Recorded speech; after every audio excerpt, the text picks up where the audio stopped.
तो hello everyone, नमस्कार दोस्तों सभी लोगों को। आई होप कि आप सभी लोग बढ़िया हैं। और जैसा कि आप लोगों को पता होगा कि हम एसएससी जीडी के प्रैक्टिस सेट यहाँ पर कवर कर रहे हैं, जो आपका 23 में एसएससी जीडी का एग्जाम कंडक्ट हुआ था उसी के। तो उसमें जो टोटल 76 सेट्स में एग्जाम कंडक्ट हुआ था, उसी के चलते आज हम 13 जनवरी 2023 में जो सेकंड शिफ्ट में एग्जाम कंडक्ट हुआ था आपका एसएससी जीडी का, उसके पूरे 20 क्वेश्चन मैथ्स के यहाँ पर प्रैक्टिस करने वाले हैं। तो भाई लोग, यदि आप में से कोई पहली बार हमारे चैनल पर आए तो चैनल को सब्सक्राइब जरूर करें, बेल आइकन को हिट जरूर कर दें ताकि अगले वीडियो का नोटिफिकेशन आपके घर तक आ जाए, आपके मोबाइल पर आ जाए। ठीक है। तो और वीडियो पसंद आए तो लाइक करना बिल्कुल भी ना भूलें। ठीक है, चलिए तो हम आगे चलते हैं। मुझे डिमांड की थी आज कमेंट में, एक स्टूडेंट ने लिखा था 2-3 दिनों से, वो बोल रहा है मुझे कि सर आप कंटिन्यू क्लास लीजिए और दिन में 2 क्लासेस लीजिए, क्योंकि हमारा एग्जाम फरवरी में आने वाला है। आई थिंक 20 फरवरी से आपके एग्जाम शुरू हो रहे हैं एसएससी जीडी के। तो मैंने आप लोगों से ये बोला था कि मुझे जितना टाइम मिल रहा है उतने समय में मैं क्लासेस आपकी रिकॉर्ड कर रहा हूँ, आपकी क्लासेस ले पा रहा हूँ। जितना भी मुझे यहाँ समय मिल रहा है मैं अपना 100% दे रहा हूँ भाई। अपने बिजी शेड्यूल में से मैं टाइम निकाल कर आप लोगों के लिए क्लास ले रहा हूँ। ठीक है। तो अगर क्लास किसी दिन एक आती है ना, तो थोड़ा सा मैनेज कर लिया करो। मैं कोशिश करूंगा, पूरी कोशिश करूंगा अपनी, कि आपकी 2 क्लासेस डेली हो पाए। ठीक है। और मैक्सिमम सेट्स आपके एग्जाम से पहले कवर हो जाएं। और जैसे ही ये सेट कंप्लीट होते हैं उसके बाद हम एसएससी सीजीएल के सेट्स कंटिन्यू करेंगे। तो भाई लोग, आप चैनल को सब्सक्राइब जरूर कर लें। ठीक है। और सीजीएल के सेट को मैंने थोड़ा सा 10 सेट बचे हैं बस, आपके 29 सेट्स में ऑलरेडी कंप्लीट करा चुका हूँ, आप प्लेलिस्ट जाकर देख सकते हैं। अब टोटल 10 सेट्स बचे हुए हैं। वो 10 सेट में जैसे ही एसएससी जीडी के सेट्स कंप्लीट होते हैं तुरंत वो भी कंप्लीट करा दूंगा। ठीक है। चलिए तो हम स्टार्ट करते हैं हमारी क्लास। आपका पहला क्वेश्चन आपकी स्क्रीन के ऊपर ये रहा। पहला क्वेश्चन क्या बोल रहा है, ध्यान से देखिएगा, बड़ा अच्छा क्वेश्चन है। क्वेश्चन में बोला है कि in March a shopkeeper has launched a discount scheme for ₹20% discount. March में एक शॉपकीपर एक डिस्काउंट स्कीम लॉन्च करता है, जिसमें वो बोलता है कि वो 20% डिस्काउंट देता है ऑन परचेस ऑफ जीन्स। किसी जीन्स को खरीदने पर 20% का डिस्काउंट दिया जाता है। 12% डिस्काउंट ऑन कोट, और कोट खरीदने पर आपको 12% का डिस्काउंट दिया जाता है। He is offering 5% discount on using SBI card only to pay. यदि आप एसबीआई कार्ड से, क्रेडिट कार्ड से पे करते हैं तो आपको 5% का एडिशनल डिस्काउंट दिया जाएगा। ठीक है। अब Anand bought jeans of marked price of ₹1200। Anand ने जीन्स खरीदी जिसका मार्क्ड प्राइस ₹1200, और उसने एक कोट भी खरीदा जिसका मार्क्ड प्राइस ₹4500, ₹4500 है। वो बोल रहा है how much does he have to pay if he pays through an HDFC card. Question पूरा पहले समझा देता हूं कि मार्च के सीजन में जब डिस्काउंट स्कीम लॉन्च करी एक शॉपकीपर में, जिसमें वो 20% का डिस्काउंट जीन्स पर देता है, 20% का डिस्काउंट उसको जीन्स पर दिया जाता है, और दूसरा 12% का डिस्काउंट उसको कोट पर दिया जाता है। लेकिन यहाँ पर प्रॉब्लम यह है कि वो 5% एडिशनल डिस्काउंट और देने का बोल रहा है, लेकिन कब, जब आपके पास यदि एसबीआई का कार्ड है तब। लेकिन यहाँ पर बोला गया कि आनंद ना पैसे पे कर रहा है एचडीएफसी बैंक कार्ड से, एचडीएफसी से पे कर रहा है सर, तो यहाँ पर एचडीएफसी के लिए स्कीम तो है ही नहीं। तो जो 5% का डिस्काउंट था वो इनके लिए रहेगा ही नहीं। ठीक है सर, तो सिर्फ 20% का डिस्काउंट मिलेगा और 12% का मिलेगा, एडिशनल 5% का नहीं मिल पाएगा। ठीक है। तो यहाँ पर जो जीन्स का प्राइस था वो कितना था, ₹1200 जीन्स का प्राइस था, और यहाँ पर ₹4500 किसका प्राइस था, कोड का प्राइस था। तो आपको बताना है टोटल अब कितने पे करना पड़ेगा। तो यदि ₹1200 पर 20% में कम करूं, तो सर 1200 का 10% होता है 120, एक जीरो रिमूव करेंगे, और 20% कितना हो जाता है 240। तो यदि इसमें से मैं 240 माइनस कर दूं 1200 में से, तो ये जो जीन्स पड़ेगी इसको कितने में पड़ेगी, तो आप बोलेंगे सर ये ₹960 में पड़ेगी ये जीन्स। अगर इसमें से मैं 12% माइनस कर दूं, तो 4500 का 12% कितना होता है, 12 4 जा 480, और 60 540 होता है, 540। ठीक है। अच्छा, ये कैलकुलेशन कैसे कर रहा हूँ, तो आप मेरी कैलकुलेशन वाली वीडियो देखकर आ सकते हैं, वहां पर मैंने कैलकुलेशन बताया हुआ है। ठीक है। वैदिक मैथ्स की जो क्लास है उसी में। तो 540 जब इसमें से माइनस करूंगा तो कितना हो जाएगा, 3960। ठीक है। तो 3900 और 900 हो जाएगा 4800, 48 और 4920 इसका आंसर आ जाएगा। इतना उसको पे करना पड़ेगा। अब कई बार हमको कंफ्यूजन होता है, बच्चे क्या करते हैं ना, कि उनको ऐसा लगता है कि हो सकता है एचडीएफसी बैंक की जगह यहाँ पर गलती से एसबीआई, उसने एसबीआई की जगह एचडीएफसी बैंक बोल दिया होगा, तो हम 5% डिस्काउंट भी दे देते हैं। ऐसा नहीं है भाई, एग्जाम के अकॉर्डिंग चले। क्योंकि अगर हम 5% वाला कर रहे हैं तो उससे ये वाला आंसर सेटिस्फाई हो रहा है, लेकिन वो गलत है। जब आपको आंसर सही दिया तो आपको यही करना है। ठीक है। क्योंकि एसएससी गलती इतनी करता है कि उसकी कई बार गलती नहीं मानी जाती। वो शेर वाली कहानी सुनिए ना, कि गांव में शेर आया बार बार बोलते हैं। जब हर बार मजाक करते हैं, लेकिन एक बार सीरियस में जब वो आ जाता है तब बोलते हैं तो कोई मानता नहीं है। क्यों नहीं मानता, क्योंकि हर बार एसएससी ऐसे ही तो करता है। ज्यादातर सेट्स में वो मिस्टेक करता है। ज्यादातर सेट्स में आपकी जो लैंग्वेज मिस्टेक होती है, कुछ ना कुछ मिस्टेक होती है। तो यहाँ पर हमको ऐसा ही लगा था पहले बार में, मुझे भी यही लगा था कि हो सकता है कि एसबीआई की जगह एचडीएफसी गलती से लिखा गया होगा। लेकिन वो सही में लिखा हुआ, क्योंकि ऑप्शन में उस तरीके का आंसर दिया हुआ। ठीक है।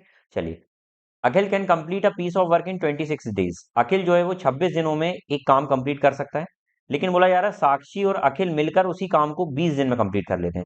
साक्षी एंड अखिल मिलकर उसी काम को 20 डेज में कंप्लीट कर लेते हैं। वो बोल रहा है यदि वो साथ में काम को शुरू करते हैं और 6 दिन बाद काम छोड़ देते हैं, तो बोला जा रहा है कि कितने दिन में अखिल पूरा काम कंप्लीट कर ले, ये बोला जा रहा है आपसे। मुझे एक बात बताइए, साक्षी और अखिल, ये वाला क्वेश्चन में ना वर्क को एक मानकर करता हूँ, ठीक है, टोटल वर्क को एक मानकर करता हूँ। मेरा 2 मिनट तरीका देखिए। टोटल वर्क मैंने मान लिया एक काम है, दोनों ने साथ मिलकर कितने दिन तक काम किए, 6 दिन तक। तो सर दोनों की एफिशिएंसी कितनी हो जाएगी इसके हिसाब से, 1/20। तो आप बोलेंगे सर 1/20 के हिसाब से यदि ये 6 दिन काम कर रहे हो, इतना काम कंप्लीट कर लेते हैं। तो टोटल काम में से जब इतना काम कंप्लीट कर लेते हैं, ये माइनस कर दूंगा तो ये रिमेनिंग काम आ जाएगा। अब इसी रिमेनिंग काम को किससे कराना है, अखिल से। तो अखिल की क्षमता कितनी हो जाएगी, 1/26। तो इसको 1/26 से कंप्लीट कराना है, बस कुछ नहीं होगा। 2 3 6, 2 10 20, तो ये हो जाएगा 7/10, और डिवाइडेड बाय में 1/26। 26 ऊपर मल्टीप्लाई में चले जाएगा तो आ जाएगा 7 × 26/10। 2 5 × 10, 2 13 13 7 91, तो 91/5 इसका आंसर आ जाएगा। कैलकुलेशन थोड़ा सा रहता है इसमें, लेकिन ये क्वेश्चन थोड़ा इजी रहता है, ठीक है, ये तरीका थोड़ा इजी लगता है मुझे, इसलिए मैं ये प्रेफर करता हूँ, यूनिटरी मेथड, ठीक है। लेकिन आप इसके अलावा दूसरे तरीके से भी कर सकते हैं, वो दोनों तरीके मैं आपको बता देता हूँ जो आपको बेस्ट लगे। बोल रहा है अखिल 26 दिन में काम कंप्लीट करता है, दूसरा साक्षी और अखिल मिलकर इसी काम को 20 दिन में कंप्लीट करते हैं। तो पहला हमारा ध्येय क्या होना चाहिए कि सर इसका हम एलसीएम निकालेंगे। जब हम एलसीएम लेते हैं तो एलसीएम का मतलब होता है कि दोनों में आना चाहिए लेकिन कोई रिपीट ना होना चाहिए। तो इसका मैं एलसीएम लेता हूँ सर, मान लेते हैं ये अ, देखिए इसका एलसीएम क्या होगा, मैं थोड़ा सा मन से ही ले लेता हूँ कि 13 भी आएगा इसमें, 2 भी आएगा और 10 भी आएगा, ठीक है। तो इसका एलसीएम कितना हो गया, 260। 260, तो यहाँ पर इसकी क्षमता 10 आ जाएगी और इसकी क्षमता कितना आ जाएगी, 13 आ जाएगी, ठीक है। तो सर यहाँ से समझ में आ गया कि अखिल की क्षमता 10 है, इन दोनों की क्षमता 13 है, मतलब अखिल की क्षमता तो 10 होगी और इसकी 3 बची होगी। क्या बात समझ में आ गई, ठीक है। हमारे से बोला जा रहा है कि दोनों ने साथ मिलकर 6 दिन तक काम किया, तो सर 13 क्षमता से 6 दिन तक इनने कितना काम कंप्लीट कर दिया होगा, 78। तो सर 260 में से जब मैं 78 माइनस करूंगा तो कितना काम बच जाएगा, तो आप बोलेंगे सर 2 आ जाएगा यहाँ तो, और यहाँ 8 आ जाएगा, 182 बच जाएगा। अब यही 182 काम किससे कराना, अखिल से। तो अखिल 182 काम कितने दिन में करेगा, तो आप बोलेंगे सर 182 काम कराना है 10 की स्पीड से। तो 2 5 × 10, 2 9 2 1, तो 591/5 इसका आंसर है। तो ये दूसरा तरीका हो गया। यदि 24 महिलाएं मिलकर एक कार्य को 16 दिन में पूरा कर सकती हैं, 24 महिलाएं मिलकर एक कार्य को 16 दिन में पूरा कर सकती हैं, तो 32 महिलाएं मिलकर उसी कार्य को कितने दिन में पूरा करेंगी, तो हम मान लेते हैं x दिनों में पूरा करेंगे, ये मान लेते हैं। m से महिला कटे, 16 और दूनी 32, 12 जा, तो 24 बोल रहा था मैं, तो ये हो जाएगा 12 दिन। तो x कितने दिन में कंप्लीट कर देगा, 12 दिन में, ठीक है। अगला क्वेश्चन, एक डॉग, ये क्वेश्चन अच्छा लगता है भाई, ये क्वेश्चन अच्छा है, इस क्वेश्चन को समझने में आप लोग मिस्टेक कर देते हैं कई बार। इस क्वेश्चन को ध्यान से समझिएगा, बड़ा अच्छा तरीका बता रहा हूं मैं इसका करने का। एक कुत्ता खरगोश की प्रत्येक 6 छलांग के लिए 5 छलांग लगा लेता है। मतलब देखिए यहाँ पर एक कंडीशन दी जा रही है कि एक डॉग और एक लीप की बात की जा रही है, खरगोश की, ठीक है। बोला जा रहा है, लीप की बात नहीं, हेयर की बात की जा रही है, खरगोश हेयर होता है, ठीक है। बोला जा रहा है यहाँ पर कि जो डॉग है वो 5 लीप मारता है उतनी देर में, हेयर जो है वो 6 लीप मार देता है। मतलब बोला जा रहा है कि डॉग यदि 5 लीप मारेगा ना, तो जो हेयर है वो 6 मार देगा। मतलब जो खरगोश है वो 6 छलांग मार देगा, ठीक है। यदि ये 5 चलता है तो ये 6 छलांग चलता है। तो ये बराबर नहीं बोला है, लेकिन आगे क्या बोला, but 4 leap of dog is equal to, मतलब यहाँ पर देखो, यहाँ पर इसकी 5 लीप किसकी, डॉग की बराबर है किसकी, खरगोश की 6 लीप के बराबर है, ठीक है। लेकिन यहाँ पर एक कंडीशन दी हुई है कि 4 leap of dog dog is equal to 5 leap of hare, ठीक है। हरे या हरी क्या बोलते हैं इसको, हेयर, ठीक है। तो यहाँ से देखिए आप, यहाँ से एल कट जाएगा, तो यहाँ से अगर मैं रेशियो ले लूँ ना, दोनों का रेशियो ले लूँ, डॉग का और खरगोश का, तो ये रेशियो हो जाएगा 5:4। तो ये इनकी एफिशिएंसी का रेशियो आ गया भाई, बस। तो वो बोल रहा है कि 5 चल रही है, 6 चल रहा है, तो सर लीप यहाँ एक्चुअल में ये जम नहीं रहा ना, आप देखिए ये एक्चुअल में स्पीड ही दी हुई है कि सर जितनी देर में डॉग 5 छलांग मारता है उतनी देर में ही खरगोश 6 छलांग मार देता है। तो यही तो स्पीड होती है, लेकिन छलांग को हमको बदलना पड़ेगा ना, स्पीड छलांग में नहीं आ सकती ना। तो इस लीप देखो, जो ये छलांग है इसकी क्षमता आ गई है कि इसकी हर एक छलांग इतने की होगी, इसकी हर एक छलांग इतने की होगी। तो बस वैल्यू पुट कर दीजिए, डॉग की छलांग 5 की है और इसकी छलांग 4 की है, बस यही आपका आंसर है, 25 रेशियो में 24। फिर से एक बार रिपीट कर रहा हूँ, ध्यान से देखिएगा, फिर से यहाँ पर रिपीट कर रहा हूँ, जिनको समझ में नहीं आया वो ध्यान से देखिए।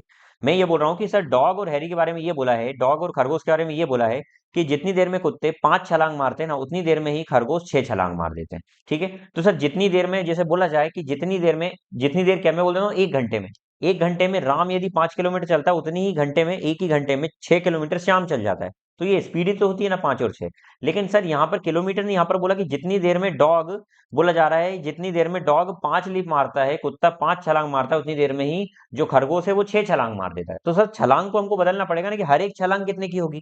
तो यहाँ पर देखो आगे ही पॉइंट में आपको हिंट दे दी है कि हर 4 छलांग कुत्ते की, हर 4 छलांग खरगोश के हर 5 छलांग के बराबर होगी। तो यहाँ से हमने उनका रेशियो निकाल दिया और वही रेशियो को पुट कर दिया। तो एक्चुअल में आ जाएगा कि जितनी देर में ये 25 चलेगा ना, 25 दूरी तय करेगा, उतनी देर में ये 24 दूरी तय कर पाएगा। और इसी का नाम क्या होता है, स्पीड होता है। समझ में आ गई बात।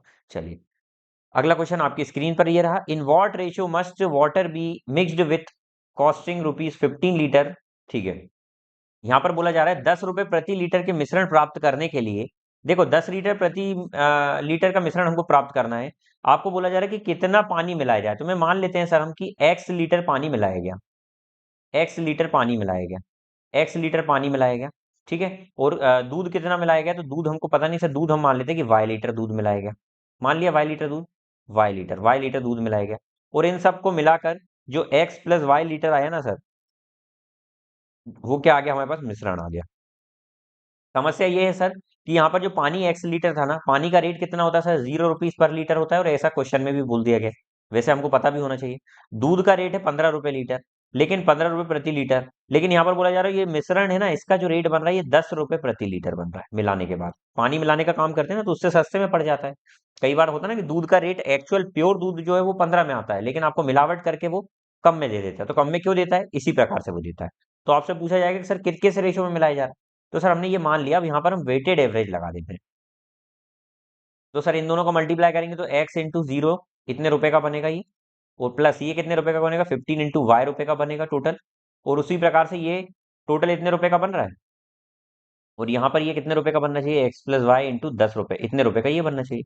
बस सॉल्व करेंगे तो ये 0 आ गया, ये 15y आ गया, इक्वल टू में ये 10x प्लस 10y आ जाएगा। ठीक है, x जब y इधर आएगा तो कितना हो जाएगा, 5y is equal to 10x हो जाएगा। तो यहाँ से x रेशो y कितना आ जाएगा, 1 रेशो, x रेशो y कितना आ जाएगा, 1:2। क्या ये रेशो आ गया। तो x और y का रेशो कितना आ गया, 1:2। तो पानी से दूध का अनुपात कितना आ गया, 1:2। ये तो पहला तरीका हो गया भाई लोग। ये दूसरा तरीका मैं बताता हूँ, वो करिएगा आप। मिश्रण, मिक्सचर एंड एलिगेशन में आपने एलिगेशन पढ़ा होगा। एलिगेशन में मान लेते हैं सर ये मिल्क है और ये पानी है। मिल्क का जो रेट है वो ₹15 प्रति लीटर है। दूध पानी का जो रेट है वो ₹0 प्रति लीटर है। इन दोनों को मिलाकर जो रेट है ना, वो ₹10 प्रति लीटर आ जा रहा है। तो उस हिसाब से हम देखें तो सर यहाँ पर इनका डिफरेंस कितना आ रहा है, 5, इनका डिफरेंस कितना आ रहा है, 10। तो उस हिसाब से हम देखेंगे सर, तो कितने रेशियो में बन जाएगा ये मिश्रण, 1:2 में। ये सिंपलेस्ट तरीका है इसको सॉल्व करने। ठीक है, चलिए अगला क्वेश्चन देखें। यदि एक बेलन का आधार की त्रिज्या और ऊंचाई क्रमशः 17 और 49 सेंटीमीटर है, तो बेलन का वक्र पृष्ठीय क्षेत्रफल ज्ञात करें। बेलन का वक्र पृष्ठीय क्षेत्रफल मतलब होता है कर्व्ड सरफेस एरिया। बेलन का आपको कर्व्ड सरफेस एरिया निकालना है। कर्व्ड सरफेस एरिया ये वाला होता है। तो कर्व्ड सरफेस एरिया का फॉर्मूला क्या होता है, तो सर कर्व्ड सरफेस एरिया का फॉर्मूला होता है 2πr/h। ये होता है कर्व्ड सरफेस एरिया ऑफ बेलन, बेलन का वक्र पृष्ठीय क्षेत्रफल। ठीक है, तो यहां पर देखें तो सर 2 पाई की वैल्यू 22/7 इंटू रेडियस कितनी दी हुई है, तो आप बोलेंगे सर रेडियस यहाँ पर दी हुई है, वेयर इज रेडियस, 17। तो सर रेडियस तो आधा हो जाएगा ना, 17/2, रेडियस ही दी हुई है तो आधा नहीं होगा। इंटू में 49 क्या है, सिलेंडर का हाइट है, तो 49 लिख देंगे। सत्तू सत्तू 79। अच्छा आंसर आप देखें तो सभी में यूनिट डिजिट तो दो में तो डिफरेंट है ही, लेकिन हम यहाँ पर यूनिट डिजिट मैच करें तो 7 7 जा 49, 9 2 जा 18, 8 2 जा 16 का 6, यूनिट डिजिट 6 आ रहा है। 6 इसमें आ रहा है और इसमें आ रहा है, तो दो ऑप्शन तो ये कट गए। अब आप तुक्का दो में से भी लगा सकते हैं इन फ्यूचर अगर ऐसा है तो, ये मैं बोल रहा हूँ। ठीक है, अब आगे क्या बोला गया है, आप एक काम कर सकते हैं अब यहाँ पर कि सर देखें आंसर 11 का मल्टीपल होना चाहिए। क्या ये 11 का मल्टीपल है, ऑल्टरनेट डिजिट का सम 0 या 11 आ जाए, नहीं है सर। यहाँ पर देखो ऑल्टरनेट डिजिट का सम ये 8 आ गया और ये 8 आ गया, तो ये 0 आ रहा है, तो ये कट रहा है सर, तो यही हमारा आंसर है। तो इस तरीके से आपको सॉल्व करना है। ठीक है, और यदि आपको लगता है कि नहीं सर आपको सॉल्व करते नहीं आ रहा इसलिए आप ऐसा शॉर्ट में बता रहे हैं, तो हम पूरा सॉल्व कर लेते हैं। ठीक है, चलिए देखिए तो क्या हो जाएगा, 17 2 34, 34 इंटू 7, तो 7 4 जा 28 और 210, तो कितना हो जाएगा 238 इंटू में 22। 22 8 जा कितना हो जाएगा, 2 8 जा 16, 2 8 जा 16, 178, 176 का 6, 17 यहाँ, 66, 66, 76, 86, 86 में 3 का 83 का 3 आ जाएगा, 8 यहाँ, 24, 2 जा 44, 44 में 8 जोड़ा तो 52, 5236 इसका आंसर है, यही आंसर है आपका। ठीक है, इस प्रकार से आप कैलकुलेशन सॉल्व करना चाहते हैं भाई, तो वैदिक मैथ्स की क्लास एक बार देख कर आए, और यदि आपको लगता है कि वैदिक मैथ्स में कंटिन्यू करूं, तो जितने ज्यादा लोग सपोर्ट करेंगे उस क्लास को मैं और कंटिन्यू करूंगा कैलकुलेशन के लिए। ठीक है, क्योंकि आप लोगों का इंटरेस्ट मुझे नहीं दिख रहा था वैदिक मैथ्स की क्लास में, इसलिए मैंने कंटिन्यू नहीं करी। यदि आपको लगता है कि सर वैदिक मैथ्स की क्लास कंटिन्यू करिए, तो इस प्रकार का कैलकुलेशन आपका भी हो सकता है। ठीक है, चलिए। If a person weight 40 kilogram join, then the average weight increase by 1 kilogram. वो बोल रहा है कि यदि 40 किलोग्राम का एक व्यक्ति ज्वाइन करता है तो 1 किलोग्राम वेट बढ़ जाता है। यदि पर्सन 28 किलोग्राम का होता तो जो एवरेज वेट है वो 1 किलोग्राम कम हो जाता। तो आपको एवरेज वेट निकालना है कि एक्चुअल एवरेज वेट कितना है। ठीक है, ध्यान से सुनिएगा। मैं मान लेता हूं कि क्लास में सर एन लोग हैं, एन व्यक्ति हैं। तो जैसे ही क्या होता है ना, एक 40 किलोग्राम का व्यक्ति क्लास कक्षा में आता है ना, जैसे ही आता है तो वहां से क्या होता है ना कि जो एवरेज है ना वो कितना बढ़ जाता है, 1 किलोग्राम बढ़ जाता है। और जैसे ही एक 28 किलोग्राम का व्यक्ति आता है ना, तो एवरेज यहां पर ना 1 किलोग्राम कम हो जाता है, 1 किलोग्राम कम हो जाता है। क्या बात समझ में आ गई? अच्छा मुझे बताइए कि यहां पर सम कितना बढ़ा, तो आप बोलेंगे सर एन लोगों का 1 1 किलोग्राम, यहां पर टोटल एन किलोग्राम सम बढ़ गया। और यहां पर क्या हो रहा है सर, एन लोगों का 1 किलोग्राम सम कम हुआ, तो यहां पर एन किलोग्राम सम कम हो गया। तो इन दोनों का यदि मैं डिफरेंस देखूं कि एक साइड एन बढ़ गया और एक साइड एन कम हो गया, तो इन दोनों का जो डिफरेंस आ जाएगा वो डिफरेंस कितना आ जाएगा, 2n आ जाएगा। और यही डिफरेंस 2n जो दिया हुआ है, यही अंतर इनका भी है। इनका अंतर कितना है सर, तो आप बोलेंगे इनका अंतर 12 किलोग्राम है। तो सर यहाँ से ये आ जाएगा 12 किलोग्राम। तो यहाँ से n की वैल्यू कितनी आ जाएगी, 6। मतलब 6 लोग थे टोटल सर। कितने थे, 6 लोग थे। अब देखिए 6 लोग थे, 40 किलोग्राम के आने से 1 किलोग्राम एवरेज बढ़ गया। तो सर 6 लोग थे टोटल, यदि एक व्यक्ति 40 किलोग्राम का आ जाता है और उससे यदि एक एवरेज बढ़ता है, तो सर एक एवरेज बढ़ने का मतलब है कि 6 लोगों पर टोटल 6 किलोग्राम एवरेज बढ़ा होगा। तो 6 किलोग्राम एवरेज क्यों बढ़ा होगा, तो मैं कंसेप्ट बताता हूं कि सर 40 किलोग्राम के व्यक्ति के आने से यदि कक्षा का टोटल 6 किलोग्राम बढ़ गया, इसका मतलब वो जो व्यक्ति आया वो 6 किलो ज्यादा लेकर आया। तो मतलब सर एक्चुअल में कक्षा का जो औसत पहले रहा रहा होगा वो 6 किलोग्राम कम रहा होगा, तो वो 34 किलोग्राम रहा होगा। भाई ये क्वेश्चन ओरली ज्यादा करना था, यही बेस्ट तरीका लगा मुझे। क्या इतनी बात समझ में आ गई? चलिए अगला क्वेश्चन आपकी स्क्रीन पर। Cost of 4 chair is equal to cost of 2 table. यहां पर बोला गया है कि cost of 4 chair is equal to cost of 2 table. तो सर 2 टेबल के कॉस्ट के बराबर है, तो यहां पर हम बोल सकते हैं यहां से रेशो। तो चेयर का और टेबल का जो रेशियो आ गया यहां पर वो क्या आ जाएगा, तो आप बोलेंगे सर 1:2। ठीक है, उसके बाद बोला जा रहा है आगे कि cost of 4 table is equal to cost of 2 boards. तो सर 2 बोर्ड, तो यहां से हम अगर टी और बी का रेशियो निकालें तो कितना आ जाएगा, 1:2 आ जाएगा। वो भी आप सॉल्व करेंगे तो उसके बाद यदि बोला जा रहा है कि सर 4 बोर्ड का जो कीमत है वो बराबर है 2 फैंस के, तो सर यहाँ पर यदि मैं बोर्ड का और फैन का रेशियो निकालूं तो वो भी आ जाएगा 1:2। ठीक है, यदि इन सबको सॉल्व करूं तो मैं सी, टी और बी, आप देखेंगे कि सबका 2 गुना ही तो आ रहा है सर। तो ये रेशियो बन जाएगा कितना, सी, टी, बी और एफ। एफ भी आएगा ना, फैन। तो सर इसका 2 गुना ये, इसका 2 गुना ये, तो इस तरीके से जब मैं इसको सॉल्व करूंगा तो ये रेशियो में, आपको पता है रेशियो का क्वेश्चन ही एक्चुअल में, तो यहाँ पर कितना आ जाएगा, 8, 4, 2, 1। आप देख लीजिए सब एक दूसरे का आधा है। यहीं से देखो आधे की कहानी चल रही है, ये इसका आधा, ये इसका आधा, ये आधा। तो मैंने ये क्या करा, सबसे बड़ा नंबर ले लिया, उसका आधा आधा करते गए। ठीक है, चलिए आगे क्या बोला कि cost of, total cost of fan cost अगर 850 है, फैन की कॉस्ट यहाँ पर कितनी दी हुई है, 8। तो सर 8 की कीमत दी हुई है 850। पूछा क्या है आपसे, चेयर की कॉस्ट निकाली, चेयर मतलब एक की कॉस्ट निकाली है। तो एक की कॉस्ट कितनी आ जाएगी, 850 अपॉन में 8। तो इसको सॉल्व करेंगे ना तो 106.25 इसका आंसर आ जाएगा। ठीक है, चलिए आगे देखते हैं। एक मूलधन 2 वर्षों में 15% की ब्याज दर से चक्रवृद्धि ब्याज दर पर इतना मिश्र धन देता है, तो ब्याज संयोजित रूप से किया जाता है, वार्षिक रूप से संयोजित किया जाता है, तो मूलधन क्या है। भैया आपके पास बोला गया है कि अमाउंट जो है वो कंपाउंड इंटरेस्ट से 2 साल में, कितने साल में, 2 साल में हो जा रहा है 26,450। आपसे बोला यार प्रिंसिपल निकालिए। सर तो 15% ब्याज का मतलब क्या होता है, 15% का मतलब होता है 3/20। तो कोई वस्तु 20 से कितनी हो जा रही है, 23। लेकिन 2 साल की बात चले तो क्या कर देंगे, स्क्वायर कर देंगे। तो सर ये हो जाएगा 400 से 529। और यही वैल्यू कितनी दी हुई है 529 की, 26450। तो एक्चुअल में यदि मैं इसको काटूं तो कितने बार में कट रहा होगा, तो आप देखें ना, तो सर ये 5 बार में पूरा कट जा रहा है। 52 पंजे होता है, 52 5 जा होता है 2600 और 45, तो ये 50 बार में पूरा कट रहा है, तो एक की वैल्यू 50। तो सर 400 की वैल्यू कितनी हो जाएगी, 400 की वैल्यू कितनी हो जाएगी, 20,000। यही आंसर है आपका। ठीक है, चलिए अगला क्वेश्चन देखिए। क्वेश्चन तो ये अच्छा दिख रहा है। चलिए सॉल्व करते हैं, यहाँ पर ही हम पहले ब्रैकेट को सॉल्व करते हैं।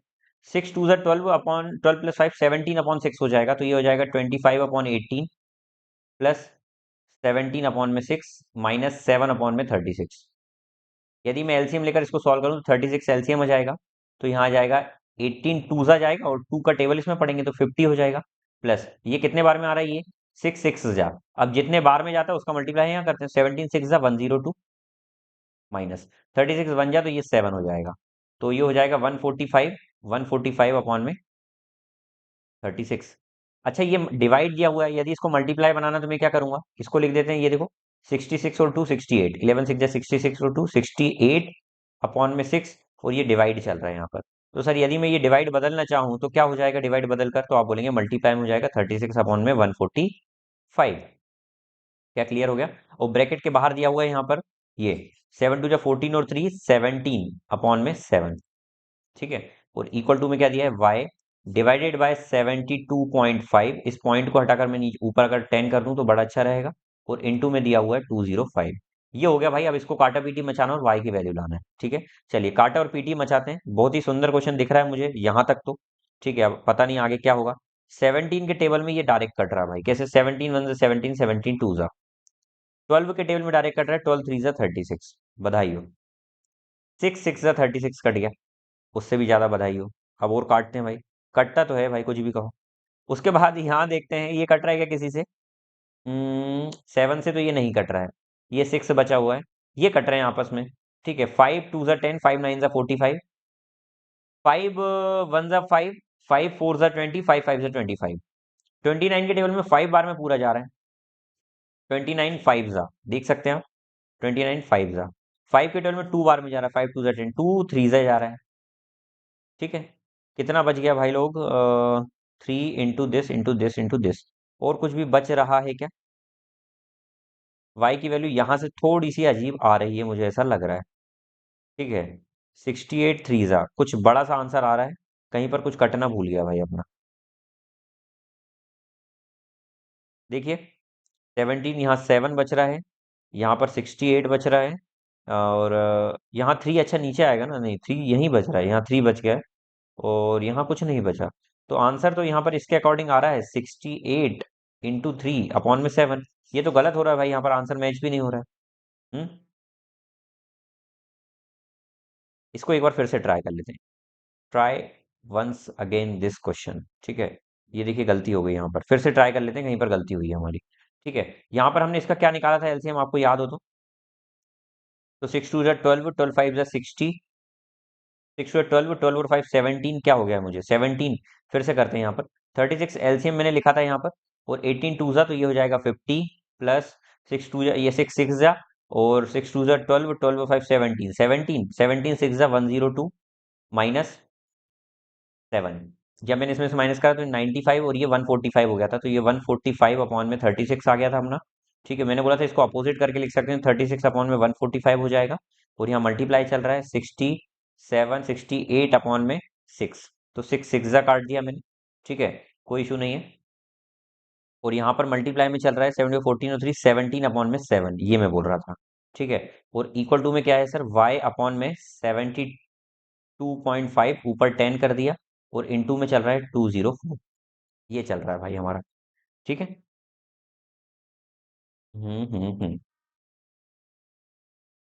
ये बोल रहा है इनको पहले डिवाइड करना है फिर इसमें मल्टीप्लाई करना है, कोई इशू नहीं है, यहाँ से हम कर सकते हैं। चलिए फिर से काट देते हैं भाई, 17 के टेबल में और कुछ कट रहा है, चलिए यहीं से काटना शुरुआत करते हैं। 145 के टेबल में अगर मैं डायरेक्ट इसको काट दूं तो 5 बार में पूरा डिवाइड हो गया, हो गया। 5 से इसको काटूं तो 5 2 जा, ये पूरा चले गया। 2 से इसको काटूंगा तो 2 3 जा, ये पूरा चले गया। ठीक है, 17 से यदि इसको काटो तो 17 के टेबल में ये पूरा चलेगा, 17 वन ज़ा 17 टू ज़ा 34। हाँ 17 टू ज़ा 34, 12 बच रहा है। चलिए 3 4 ज़ा 12 हो गया, 4 से इसको काटा, 4 वन जा 4 7 28 आ गया ना सही आंसर। तो ये आ गया अपना 17/7। हम ये जो 12 था ना इसको कट करके हम लिख नहीं पाए थे, बस वही वही मिस्टेक हुई थी हमारी। ठीक है, अगला question. The distance D a moving body travels varies directly with time. ठीक है, पता है ये तो। व्हेन ट्रेन ट्रेवल 120 माइल, यदि ट्रेन 120 माइल जाती है 3 घंटे में, तो वो ना कितने माइल जाएगी 8 घंटे में। तो 8 घंटे की निकालना है भैया, कुछ नहीं है, 8 घंटे की स्पीड निकालना है। तो 120 किलोमीटर 3 घंटे में जाती, तो 8 घंटे में कितना जाएगी, तो सर आप बोलेंगे 320 माइल जाएगी। चॉकलेट कंसेप्ट से बड़ा इजीली हो जाएगा ये क्वेश्चन, सरल क्वेश्चन था।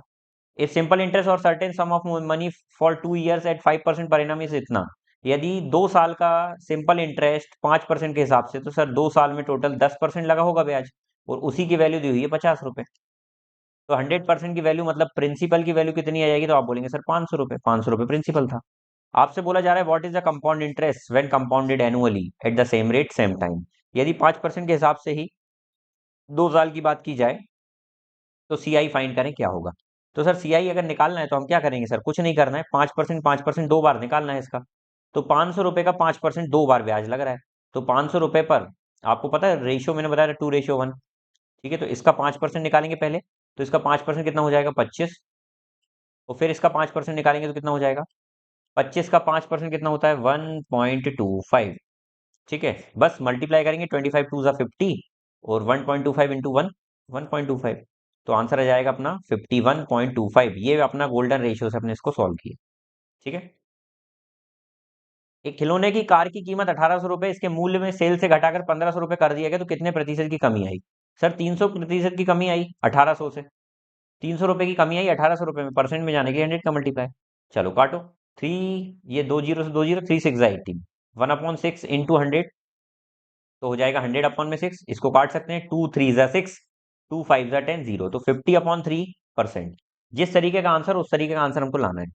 LCM of this 3 number. अब एक बात ध्यान रखना, जब भी एलसीएम पूछा जाए और ये सब मल्टीपल में होना आपस में, अगर ये मल्टीप्लीकेशन में हो आपस में, आप देखें कि 122 ये हो रहा है, और फिर इसके 2 ये हो रहा है, जब इस तरीके से सीरीज चले ना, तो सबसे बड़ा नंबर ही यहाँ पर एलसीएम होता है, या फिर एलसीएम निकाल सकते हैं। तो ये ट्रिक थी, बाकी आप निकाल भी सकते हैं। अगला, एक थीफ को नोटिस किया जा रहा है पुलिसमैन के द्वारा 380 मीटर की डिस्टेंस से। ठीक है, थीफ भैया यहाँ खड़ा हुआ है, पुलिसमैन यहाँ खड़ा हुआ है, ये दोनों इधर देखने के लिए, भागने के लिए तैयार है।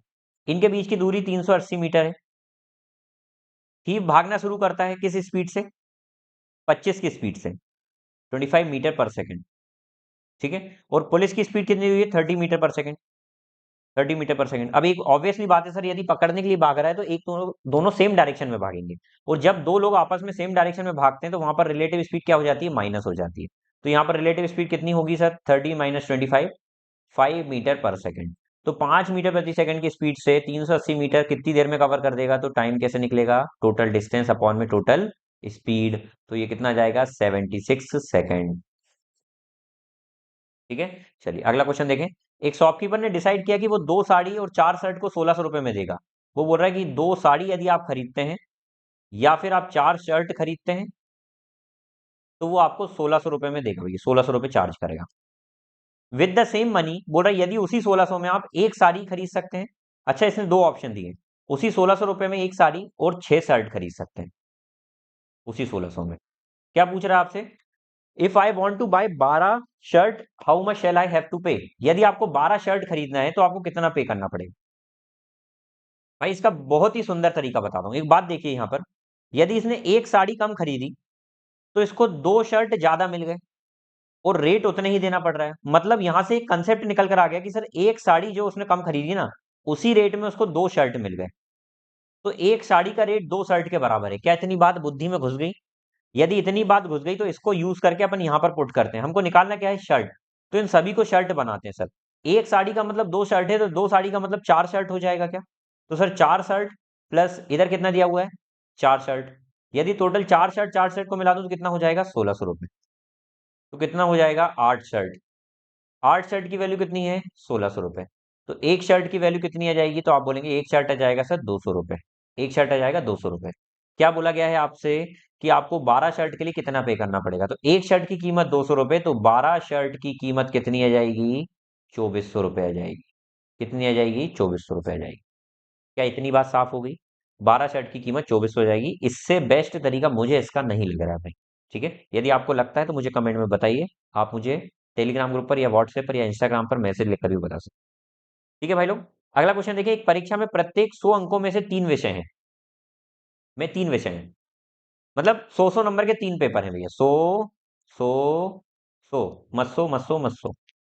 आगे बोला गया है a student score, a student को मिलता है, एक स्टूडेंट को मिलता है 75% स्कोर, दूसरे को मिलता है 86% स्कोर, तीसरे को मिलता है, तीसरे को नहीं पता, लेकिन एग्रीगेट देखा जाए तो 68% स्कोर मिल जाता है तीनों सब्जेक्ट मिलाकर। 3 सब्जेक्ट की बात की जा रही है, एग्रीगेट 68% आ रहा है। सर 100 नंबर के पेपर थे, टोटल ओवरऑल 68 बन रहे हैं, तो मुझे बताइए ये कैसे निकलेगा? तो सर वेटेड एवरेज से हम बहुत बहुत बेस्ट तरीका वेटेड एवरेज निकालना। ठीक है, तो यदि मैं इसका एवरेज ले लूं, यहाँ इनका रेशियो ले लूं, तो ये 1:1:1 में आ जाएंगे मार्क्स। ठीक है, बस वेटेड एवरेज क्या होता है? 75 × 1 प्लस 86 × 1।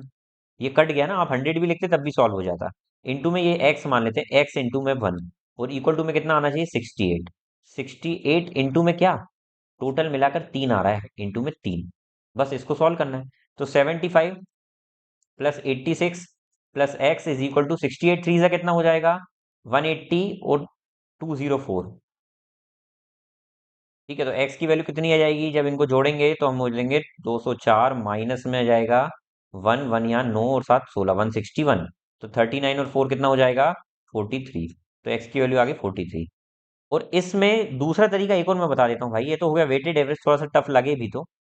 जब 100 नंबर का पेपर है ना भाई, तो पहला 75% आ गया, दूसरा 86% आ गया, और तीसरा नहीं पता और ओवरऑल 68 आ रहा है। 68 का मतलब सर ये है कि ये भी 68 होना चाहिए, ये भी 68 होना चाहिए, ये भी 68 होना चाहिए। तो एवरेज का कंसेप्ट जरा लगाओ। सर ये सभी सेम सेम नंबर के पेपर है ना, उसके इसमें बता रहा हूँ। सर तो ये कितना कम है? तो आप बोलेंगे सर ये देखिए, आप कहीं ना कहीं 68 आना चाहिए, लेकिन इसमें कितने ज्यादा नंबर आ रहे हैं? तो आप बोलेंगे सर इसमें टोटल ना 7 नंबर ज्यादा आ रहे हैं। तो आप बोलेंगे सर इसको भी 68 होना था, लेकिन इसमें से 68 में से ना 68 तो होना था, लेकिन जो ये 7 नंबर जो ज्यादा आ रहे हैं ना, इसकी कमी पूरी करने के लिए ये बोल रहा है कि मेरे को 7 कम लाना पड़ेगा। इसके पास गए तो ये कितना ज्यादा आ रहा है, तो आप बोलेंगे सर ये भी ज्यादा आ रहा है, कितना? तो आप बोलेंगे सर ये 18 ज्यादा आ रहा है। तो इसकी भी कमी कौन पूरी करेगा? 18 कम करके ये कमी पूरी करेगा। ठीक है, तो इसको सॉल्व करके 43 आंसर आ गया। तो ये सबसे अच्छा तरीका है। Find the number of solid sphere each of diameter 6 centimetre. आपको सॉलिड स्फीयर निकालना है कि कितने सॉलिड स्फीयर बनेंगे यदि हर की डायामीटर 6 सेंटीमीटर है, made from melting a solid cylinder. बड़ा कॉमन क्वेश्चन हो गया भाई, इतने सारे सेट्स में कवर करा चुका हूँ, हर सेट में ये क्वेश्चन आ रहा है। बोला जा रहा है 12 सेंटीमीटर ऊंचाई वाले, मतलब हाइट दी हुई है 12 सेंटीमीटर, व्यास मतलब डायमीटर दिया हुआ है 6 सेंटीमीटर, यदि इससे 6 सेंटीमीटर डायमीटर है तो रेडियस कितनी रहेगी? 3 सेंटीमीटर वाले एक ठोस धातु से बेलन को पिघलाकर बनाए जाने वाले प्रत्येक 6 सेंटीमीटर व्यास वाले, 6 सेंटीमीटर व्यास मतलब सिलेंडर के बारे में बोला गया है। तो याद रखिएगा, यहाँ पर जो एन स्फीयर बनेंगे ना, उनका वॉल्यूम, उनका जो वॉल्यूम होगा वो बराबर होगा सिलेंडर के, सिलेंडर के वॉल्यूम के। क्या बात समझ में आई? चलिए, तो एन इंटू में वॉल्यूम ऑफ स्फीयर क्या होता है? तो आप बोलेंगे 4/3 पाई आर क्यूब। स्फीयर का वॉल्यूम, स्फीयर का रेडियस कितना है? तो आप बोलेंगे सर स्फीयर का रेडियस कितना है? 3 है, तो सर 3 का क्यूब हो जाएगा। ठीक है, इक्वल टू में सिलेंडर का वॉल्यूम क्या होता है? तो आप बोलेंगे सिलेंडर का वॉल्यूम होता है पाई आर स्क्वायर एच। तो आर स्क्वायर कितना आ जाएगा? ये होता है पाई आर स्क्वायर एच, यहाँ पर लिख भी दे रहा हूं मैं, है ना। यहाँ पर क्या होता है? 4/3 पाई आर क्यूब, ये स्क्वायर का होता है। ठीक है, तो पाई आर स्क्वायर एच क्या हो जाएगा? पाई लिख दिया, रेडियस का स्क्वायर। तो सर सिलेंडर की रेडियस कितनी दी हुई है आप देखें?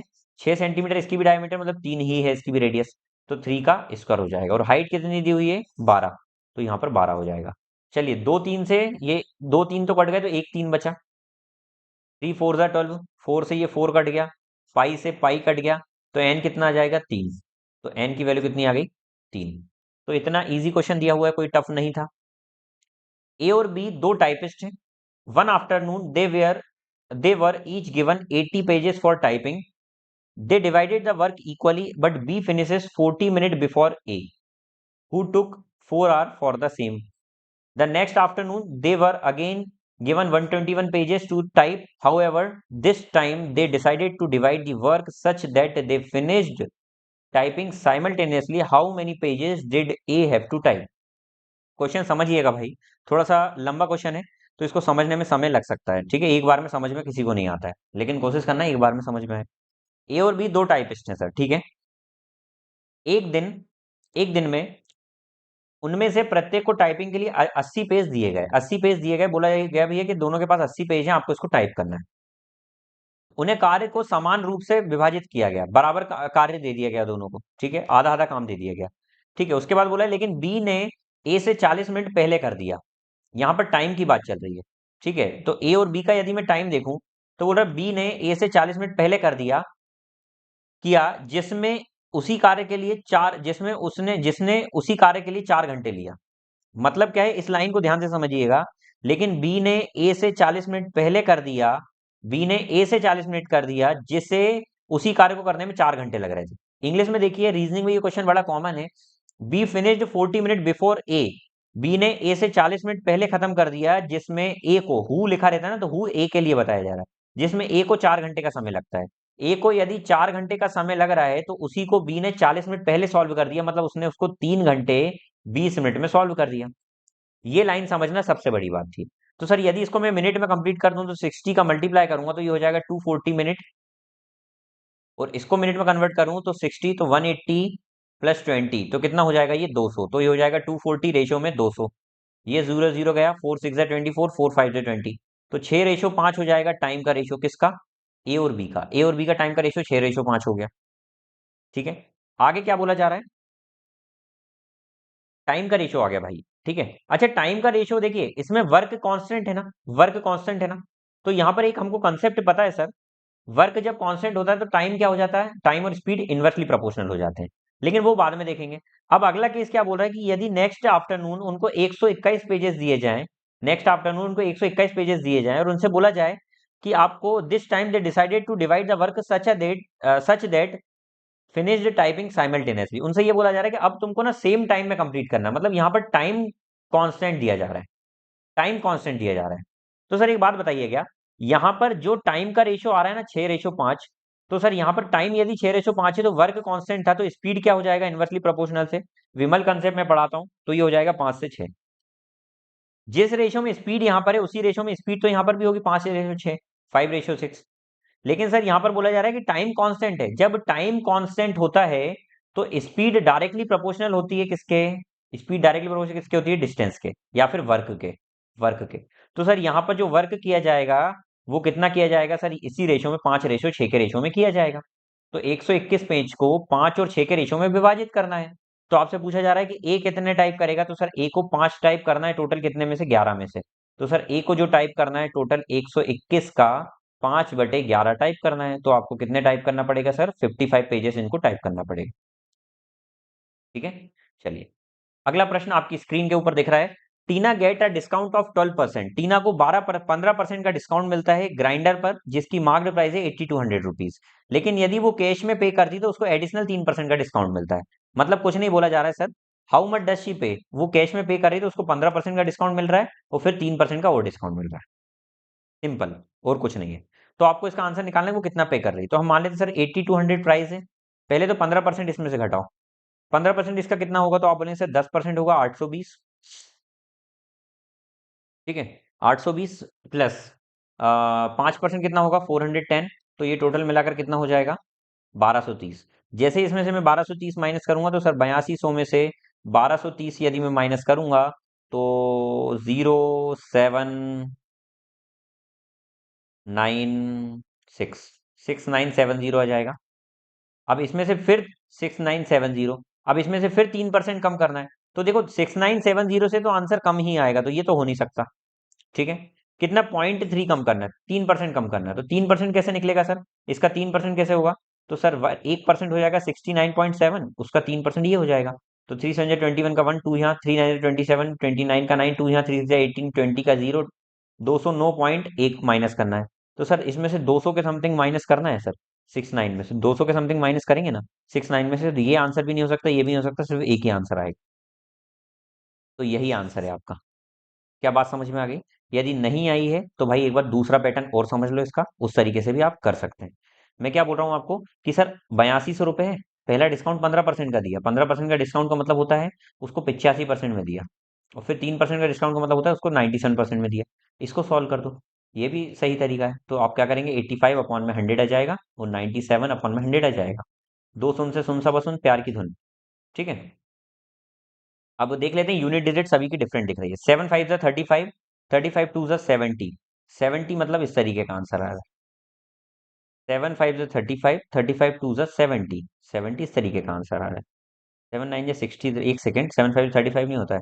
हाँ, 7 5 35, 35 2 70 का जीरो, जीरो यूनिट डिजिट आ रहा है, वो तो कट ही जाएगा। एक काम करते हैं, ये जीरो को रिमूव कर लेते हैं। 5 2 10 जीरो, 5 1 5 70 जा। ठीक है, 2 से इसको काट दीजिए, 2 40 1 जा, क्या बचा? 41 इंटू 17 इंटू 97। इस जीरो को इग्नोर आया ना मत करो, इसको इग्नोर करो थोड़ी देर के लिए। 7 7 49, 49 1 9, तो 9 आ रहा है भैया। और एक के पहले पॉइंट आएगा तो 9 के पहले पॉइंट आएगा आंसर में। 9 के पहले पॉइंट एक ही में आ रहा है। ठीक है, तो ये रहा आपका बेस्ट तरीका। तो ये रहे आपके 13 तारीख को दूसरी शिफ्ट के क्वेश्चंस पूरे।